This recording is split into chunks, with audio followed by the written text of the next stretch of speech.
A public inquiry into undercover policing has opened after a string of revelations that began here in the East Midlands.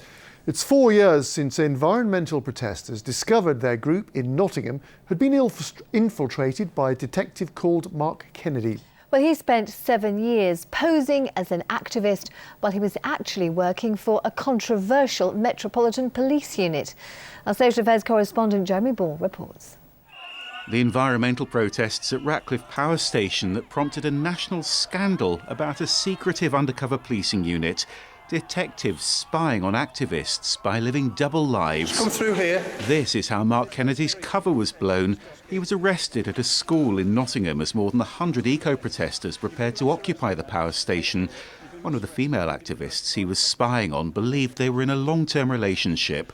I spent 7 years with a kind of a close-knit group of people, many of which became very good friends.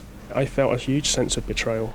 The details emerged after 2 trials collapsed at Nottingham Crown Court, where Mark Kennedy had offered to help these activists' defence teams. But the Kennedy revelations unmasked police spying that had gone on for 35 years. Other members of the Special Demonstrations Squad, or SDS, took identities from children who were dead. Without Mark Kennedy being exposed by the activists, they worked out there was a police officer there, I wouldn't be standing here. Think about how many SDS officers there were out there, many of them which had relationships with women. There's SDS officers who resurrected dead children, they all had families. And now, 6 years after Mark Kennedy was arrested here, a nationwide public inquiry. The revelations that began at this Nottingham school will be examined by a senior judge.